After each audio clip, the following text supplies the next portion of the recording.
I am a retired private investigator turned real crime blogger. I have been receiving anonymous manuscripts in the mail detailing heinous acts of appalling psychopathy for reasons concerning my work and this situation. I don't want to give you my true identity. You can refer to me as Mr. S. I started out in my early years as a detective, not to toot my own horn, but I was highly effective at my job. And before too long I started taking much higher paying jobs as a freelance private investigator. Over the years, I have solved several high-profile cold murder cases. Unfortunately, in a work-related attack, I was seriously injured and retired from my job as a private investigator 5 years ago. Since then, I have started a well-known real crime blog and podcast. Recently, I started to receive anonymous handwritten manuscripts in the mail detailing heinous acts of dark psychopathy. No return address. On the outside of the first envelope there was the following note: "As my glorious life nears its end, my only regret is that nobody knows my greatest works and accomplishments." Below is the first manuscript I received. This manuscript was titled, "High School. Be warned. I believe that what you are about to read is the journal of a psychopath." High school. It was my 3rd week at my new high school. I'm used to being the new guy, so it doesn't bother me much. I'm an introvert anyway. I grew up in the foster care system and had never stayed in one place for too long. I wasn't known as a problem child. I just never bonded with any of my foster parents. They could tell, and my lack of attachment always bothered them. They could send me off and hope that their next foster child would give them the happiness they were looking for. The living conditions were usually substandard anyway. Most foster parents need to be needed, so I never took it personally. I never felt like I needed anybody. It's whatever. I was in my junior year anyway, and in just under 2 years I'll be liberated from the system and on my own.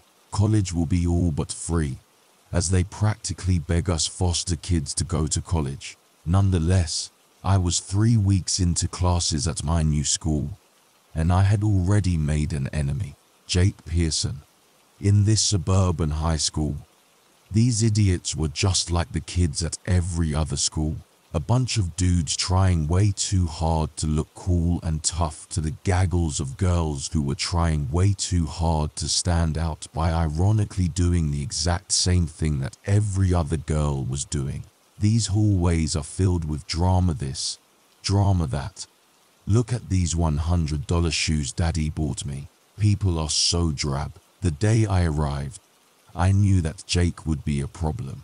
Jake was somehow the single most cliché high school jock I'd ever seen, including in the movies. He was tall, built, a ladies' man, and had rich parents. The most standout feature about Jake was his incessant need to act overly tough at all times. I was never sure if he was compensating for a tiny ego, or he just had a really large ego.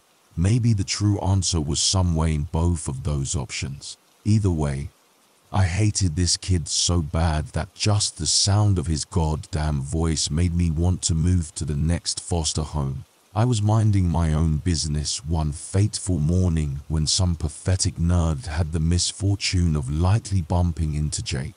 Commotion stirred as students all around the hallway gathered to laugh at Jake's beratement of the scrawny nerd. "Did you just push me, Tiny?" he said way too loud, garnering the attention of the other idiots. The terrified scrawny kid stammered gobbled apologies. I'm sorry it was an atchie." Before he could finish his stutters, Jake smacked the large stack of books and binders out of the kid's hands, scattering books and loose papers everywhere. Laughter erupted from the crowd of idiots. Has this kid ever heard of a backpack? I saw my opportunity. It was time to set things in motion. "I bet you get off by pushing little kids around, don't you?" I spouted out, with a laugh. Silence fell so immediately that it was comical. As Jake turned around, I could see the blood vein popping out of his temple. This kid had some anger problems. I don't think mommy ever told him no.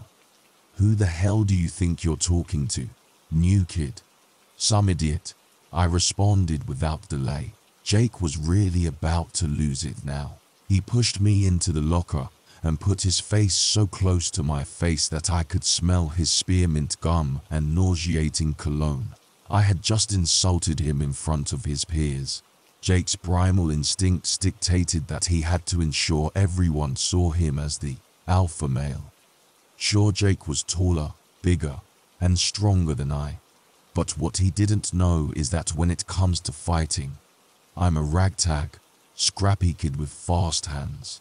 Also, I knew how to take a hit. When I was 8, my foster home taught me how to be tough the hard way. Jake might be a brute, but I knew how to fight smart and dirty. I placed my left foot slightly behind his right heel and slammed my shoulder into his chest as I swiped his foot out from underneath him. The thud as he hit the floor brought shock to the growing crowd, so purposefully add insult to injury. I chimed in with some commentary. Looks like your dad isn't the only one who beats you anymore. The statement may or may not have been true, but either way, the goal was to get in his head. Fighting is as much mental as it is physical. He got up and came bumbling my way, putting all of his weight behind a haymaker that I could have seen coming from 2 blocks away. I ducked as his fist flew over my head and landed right in a locker. This was too easy. His back was now turned toward me, and his body twisted, providing a perfect angle to go on the offensive. I gave him a powerful knee to his side, aimed precisely to give a blow to the kidney. Body shots should always be aimed at major organs. That's what causes the most pain. I was rewarded with a grunt of pain as he dropped to a knee doubled over his side. I could have stopped there, but I hated this kid and needed him to hate me. With a quick and easy, but powerful right hook, I delivered the final blow. His nose made a crunch under my fist, and I loved it. Satisfied, I picked up my backpack and carried on my way, leaving Jake laying on the ground with blood on his face, surrounded by a baffled audience. I went ahead and walked straight to the administrative office, helping myself to a chair. The lady behind the desk had a nose that pointed upwards, displaying her nostrils to anyone and everyone. She reminded me of a pig. "Can I help you?" Mrs. Pig asked, with a high-pitched tone that stank of fake kindness. "The principal is going to want to see me soon," I told her, with my legs crossed and hands behind my head. "Oh, do you have an appointment?" she asked. I don't understand why this lady feels the need to speak with such a high pitch. It reminded me of nails on a chalkboard. No. I stumbled across a bullying incident, and long story short, I broke someone's nose. The amusing look on her face was somewhere between confused and shocked. "I'll be right back," Mrs. Pig said slowly as she got out of her chair. She disappeared into the back hallway and came out a couple of minutes later, being trailed by a tall, trim man wearing a worn grey suit that was almost as old-fashioned as his ridiculous bushy grey moustache. In remarkably good timing, the glorified hall monitor, who was officially called hallway security, came walking in holding the arm of Jake. To my pleasure, Jake was gingerly holding a large wad of blood-soaked paper towels over his nose. There were several drops on his beloved Letterman's jacket. I hope it stains. Behind Jake and Mr. Hallway Monitor was the stuttering little kid who had nearly become Jake's chew toy that morning. I almost forgot about him. Stutters shot me a grateful look, but he still remained panicked and terrified. He reminded me of a wide-eyed chihuahua who had been beaten too many times. He was pathetic. The remaining process took several hours. First, the principal and Mr. Hall Monitor interviewed me while Jake was working on getting his profusely bleeding nose under control. Afterward, they interviewed Stutters, who backed up my story. Lastly, they interviewed Jake, who naturally claimed that I sucker punched him. After that, I was forced to call my foster parent, Dean, and now he sat beside me as the principal explained my suspension. Dean wasn't having any of that though. Lucky for me, he's a lawyer, not a big-time fancy corporate lawyer. He was a public defender for the city. Still, his skills would prove useful.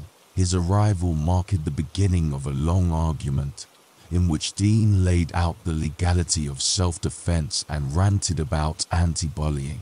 The school administration refused to show any documentation concerning previous complaints concerning Jake's bullying, which likely meant that it did indeed exist, and the school needed to cover up their inaction. After Dean threatened to file a lawsuit and go public with it, the principal actually backed down. I was surprised. I've never had a foster parent go to bat for me. Maybe Dean could prove useful after all. Of course, he didn't really do it for me. Dean was nice enough, but I could see that he was only on board with the foster parent thing to appease his wife, Sarah. I'm assuming that they tried for years to have a child of their own, but for whatever medical reasons they were unable. Why or how they ended up with a teenage foster child was beyond me. Sarah was the single most generous foster parent I've ever had, but she had a pathetic need to be loved and needed. I don't share this need, but frankly, my current foster situation is pretty good, and I like this part of the town they live in. It's off toward the end of the suburban part of the city, and the woods were nearby. The woods provided me with plenty of quiet places to visit. For this reason, I would play into Sarah's needs for as long as necessary. It was too easy to turn on the grateful orphan persona and allow Sarah to feel needed. In return, I'll be provided with as cushy of a life as a foster kid can get. Dean and I were now alone in the parking lot. As he reached to open his car door, he stopped and looked at me. Listen, Rich. Oh God. Here comes the emotional talk about how he understands that I'm going through a tough time, yada yada. I just wanted to let you know that I'm impressed with what you did, standing up for a kid that was being bullied. So let's just not tell Sarah about this. Okay. Sounds good. Thanks, Dean. He looked like he was about to give me an awkward hug, but thankfully he settled with a slightly less awkward fist bump. Apparently, he was touched by my bold display of anti-bullying, saving Stutters from the big meanie. Honestly, my actions had nothing to do with defending that spineless shrimp. I don't give two shits about him. I did it because I hated Jake, and Stutters gave me a golden opportunity that I couldn't waste. The rest of the day was dismal and ordinary. Classes were easy for me. I didn't do most of my homework, but managed B's and sometimes A's simply by getting good scores on the tests. My motivation depended on the class. Math was easy but boring. My reading teacher was a true moron who loved over-analyzing worthless poetry, but my psychology class was actually interesting and useful. At this point, I'd already read the entire psych textbook and continued research on my own. It was helping me to understand more about myself. I had been reading about personality disorders, and I saw a lot of myself in the section about psychopathy and antisocial behavior. At this point, I wondered if I myself was a psychopath. It didn't bother me one bit. It just made sense. Psychopathy is characterized by many things, including an inability to feel empathy. This is where I felt uncertain. There was one person, only one, who I've ever truly felt empathy for, Addie. Addie was once my foster sister, but we had been separated when I was 8. I'm not sure if I have the inability to feel empathy for another, or if I simply learned not to after losing Addie. As I was walking home, only a 25-minute walk, I turned down the back road right next to the woods. Houses were scarce on this road, nice, quiet, and out of sight. About 10 minutes into my walk, I realized I was being followed by a maroon Mustang convertible. The car pulled up, and out clambered Jake and 3 of his minions, a group of idiots who followed Jake like little neglected dogs hoping to get a compliment and some positive attention. I can fight, sure, but I'm not stupid either. I was outnumbered 4 to 1, so I turned and ran for the wood line. I'll admit, these kids were fast. I quickly realized that I wouldn't be able to outrun them for too long, so I said to hell with it. I'm more about fight than flight anyway. I ducked behind some thick brush and grabbed a hefty but manageable log. If I'm going to go down, I'll go down swinging. The footsteps were arriving quickly, so I swung my log right as victim number 1 came around the corner. The log connected so hard with his blocky head that it broke in half. Unfortunately, the log was useless now, but the damage had been done and victim number 1 hit the ground hard. I gave victim number 2 a hard front kick straight to the chest. He grunted as the air escaped his lungs, and he landed on his back with his feet in the air. Kingly onagers would be proud. I dodged the 3rd guy, a fat but strong kid who only knew how to bull rush. That's when a hard rock connected with my temple. I was on the ground now, and I didn't recall the fall. I was getting kicked repeatedly. A blow to my gut knocked the wind out of me, but I grabbed his foot and pulled, putting all my weight into his knee. Whoever that knee belonged to shouted in pain. I probably just hyperextended his knee. The rock hit me again, this time in my nose. I was dazed now, but I could see Jake standing over me with a decent-sized stone. "All right, let's stop this before it gets too out of hand," someone said. I think that was victim number 2. "Shut the hell up, Brian," Jake snapped back. "I'm not done." Another 2 kicks hit me hard in the ribs. "Okay, seriously, Jake, I think that's enough. Quit being a pussy." Another 2 kicks found their home in my stomach as I struggled to get air in my lungs. "Kick him, Brian," ordered Jake. "Come on, man, he's already almost unconscious," said Brian. I said kick him. Jake ordered again. Jake looked threatening with the rock still in his hand. "I bet you like being his little bitch, don't you, Brian?" That sentence flew out my mouth before I could stop it. I always knew what to say if I wanted to hurt someone.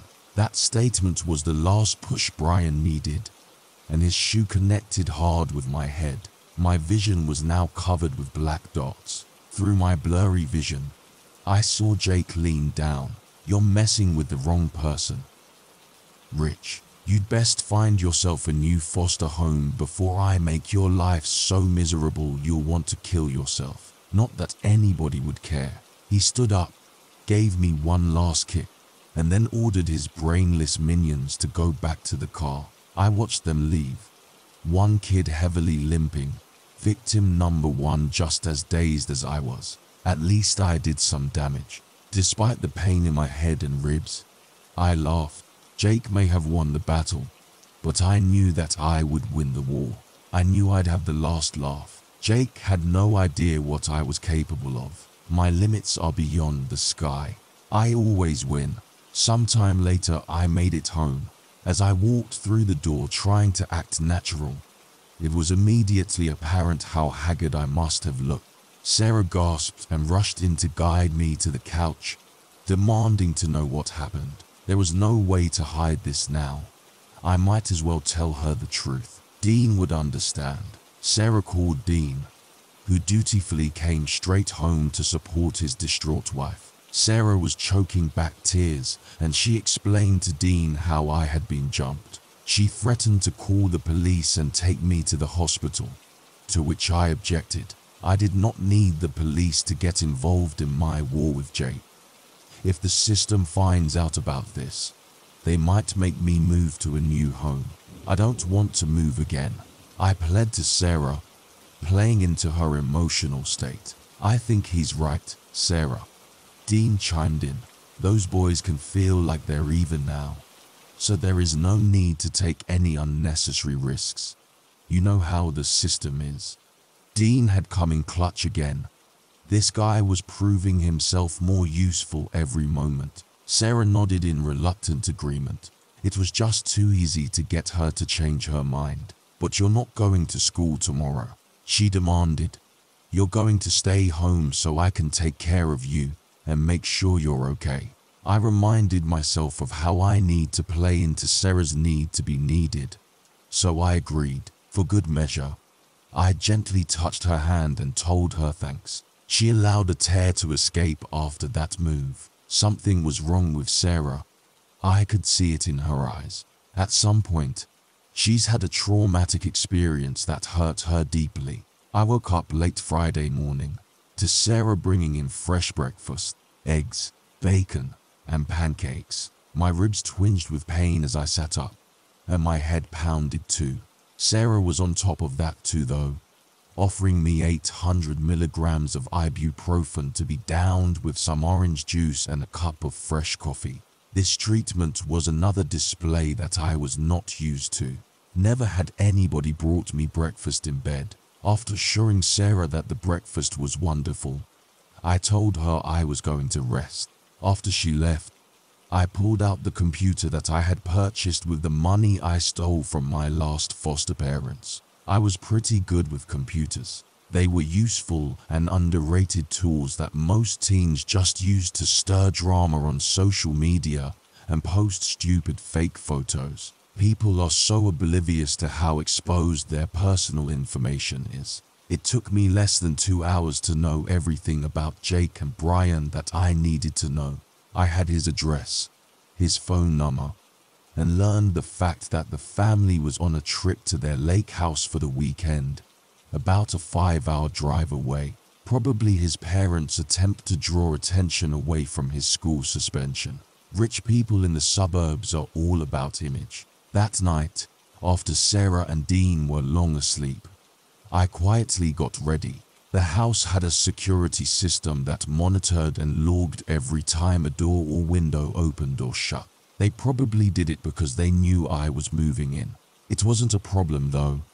I easily detached the device without breaking the magnetic seal. Actually, it was perfect. The security system logs would provide me with a good alibi should things go wrong. I exited the house through the window and stepped off on the pre-planned route that would mostly take me through the wooded area and out of sight. I enjoy the woods at night anyway. It's so quiet and peaceful.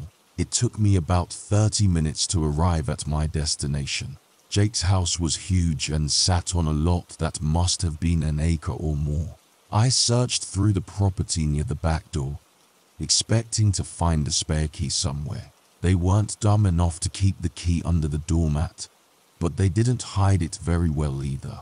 The rock looked convincing at first sight, but when I looked at it up close I could tell that it was a fake. I carefully lifted the rock and found a little compartment underneath containing a key. Just like that, I had gained access to the house. Although the house was large and immaculate, it didn't take me long to find the room I was looking for. Jake had a life-sized football poster of himself on his door. His room was huge, the size of a small apartment. I carefully searched for anything that would be of use. On his shelf designated for keepsakes, I found an old but expensive-looking sheathed knife. The knife had someone's initials engraved in it, signaling that it might be a family heirloom of sorts. I picked it up with my gloved hands and pocketed it. Jake didn't seem too worried about his parents snooping through his stuff. His computer wasn't even password protected, thanks to Jake's carelessness. I now had access to all of his personal information, including social media and his chat messages that were backed up to the cloud. This was the gold mine, where I would get all the information that I needed. I sat down and went to work. You can learn a lot about someone's life by going through their text messages and photos. I found out that Jake and his friends had a certain spot in the woods where they would meet up to drink alcohol and smoke weed. Thanks to the photos being geotagged, I now knew exactly where that spot was. Most importantly, I learned that Jake had pestered just about every girl in the school for nudes. If they rejected him, he then pressured and insulted the girls. When I came across his conversations with Brian, I found my lucky break. Jake has tested his luck with a girl Brian was dating. When she refused his requests, Jake called her a whore. After Brian had found out, he finally stood up for himself, and the messages show that they had quite an argument. They were not currently on talking terms, and Jake made it clear that he would not speak to Brian and would ruin his popularity. This was perfect. I now had a perfect plan. I saw that Jake and his family would be home Sunday afternoon. Brian's status showed currently active, so I sent him a message through Jake's social media asking him to meet me at the spot Sunday night at midnight. After Brian replied with one letter, K, I deleted the messages so Jake would not see them on his end. On my way out, I stole a hoodie, some pants, and an extra pair of gym shoes. I made sure to grab stuff from the back of the shelves to ensure their absence would not be noticed. I took one last look around to feel secure that I left no noticeable trace. After locking the door and carefully putting the key back where I had found it, I went back home the same way I came, undetected. Saturday and Sunday, I continued to allow Sarah to look after me. It made her feel good, and I needed her to think that I needed her, so I could continue living here. Finally, Sunday night arrived. I put on the clothes that I stole from Jake and headed on my way. I waited in the shadows for Brian to arrive, and about 12:05 am, I heard the footsteps approaching. What do you want, Jake? Brian started as he entered the small clearing. We have school, Tomo. Before he could finish, I hit him hard in the face with a rock. Jake's signature move. Brian fell to the ground, putting his hands on his face as if that would somehow dull the pain. I didn't care. I kicked him in his head and his gut over and over. I watched with pleasure as he rolled around in agony, betrayed and incapacitated. What the hell, Jake? Oh, I'm not Jake, I told him coldly. Brian squinted up at the sound of my voice. Shocked, he stammered a few disconnected words, trying to catch his breath through the pain. I knelt beside him. What do you want? Brian finally managed to muster between heavy breaths. Revenge. Looking Brian straight in the eye, I plunged Jake's knife straight into Brian's torso, stabbing right into the liver. I was rewarded with an agonizing groan from Brian. And to get rid of Jake, another stab, this time off to the side, making sure I got his kidney. It's really not about you. Another stab, and another moan.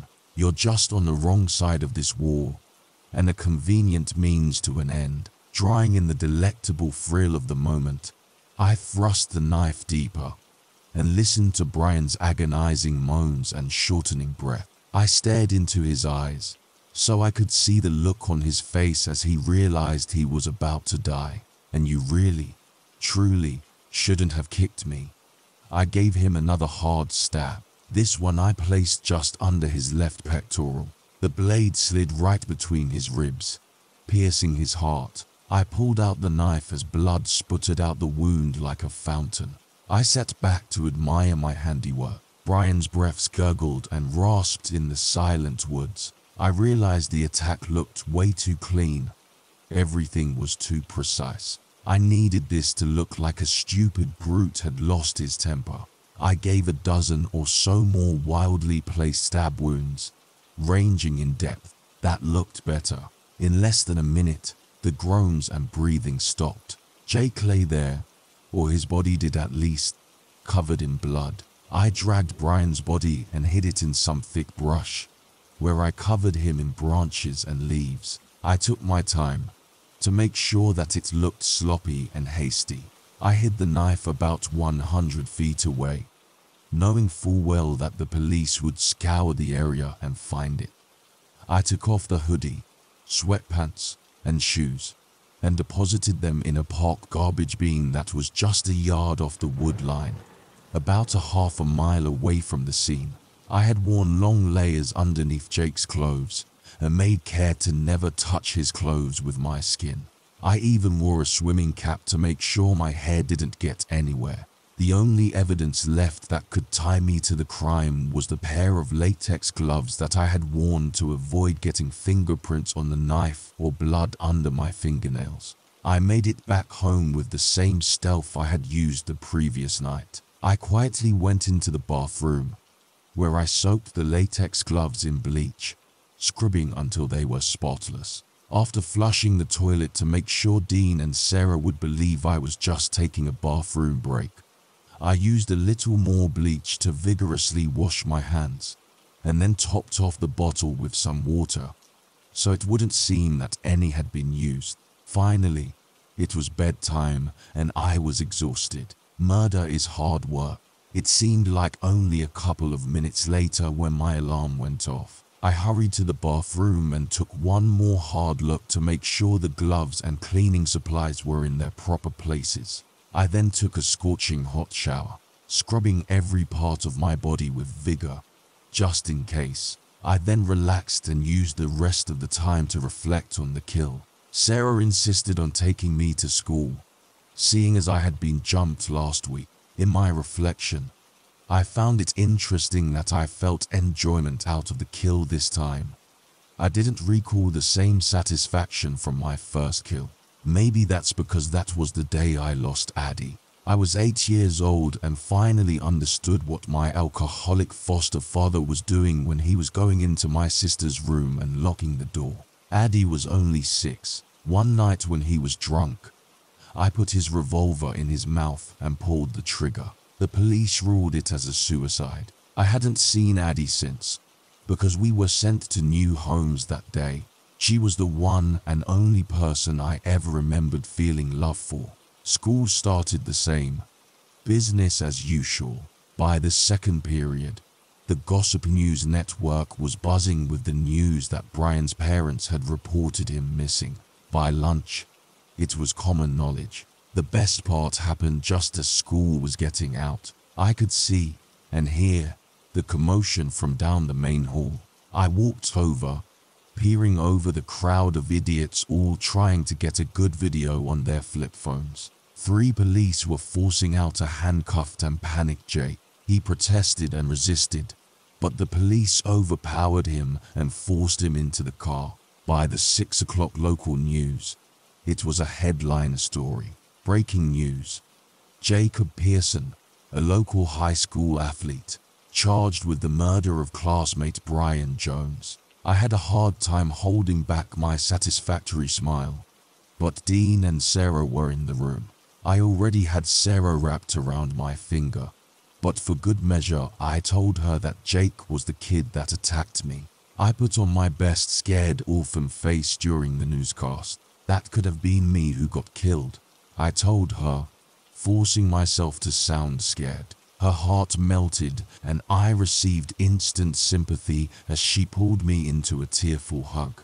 Dean, being a public defender, was in the know. He, also believing I was scared, offered me some comfort. It'll be tough to defend this one, he assured me. Jake will be going away for a long time. I mean, the prosecutors have everything. The body, the weapon, fingerprints, even motive. It's like someone handed the AG this case on a silver platter. Indeed I had. It was the next day that Sarah and Dean sat me down and told me that they wanted to push forward with adopting me. I had gained their trust, and more importantly their sympathy. I'd now be able to live in this cushy home with pushover parents until college. Even then, they'd probably send me money and give me a place to stay in the summer. They were good-natured idiots, but useful idiots. What a success my first month in my new home had been. I locked in my preferred living situation and got rid of the only problem with my new neighborhood, Jake. The best part is, Jake hung himself in jail before the trial had even started. The police called it good, certain that Jake was their man, and the case was closed. I still laugh when I think back to when Jake told me that he'd make me want to kill myself. Like I said, I always win. That's where the first manuscript ended. After reading this manuscript, I was unsure as to the validity of the story. I thought that someone may be trying to pull an elaborate hoax on me, maybe to score a spotlight on my website, or perhaps, more sinisterly, it was an attempt to delegitimize my work and tarnish my credentials. Nonetheless, I was intrigued enough to dust off my private investigator hat and do some research. What I found that this story is, at a minimum, based on real events. I found the news articles about Jacob Pearson, the promising high school athlete that threw his life away by murdering a fellow student. The question I now face is this the true story from a psychopath named Rich, or a simple fabrication based on real events? What do you think? Respectfully, Mr. S.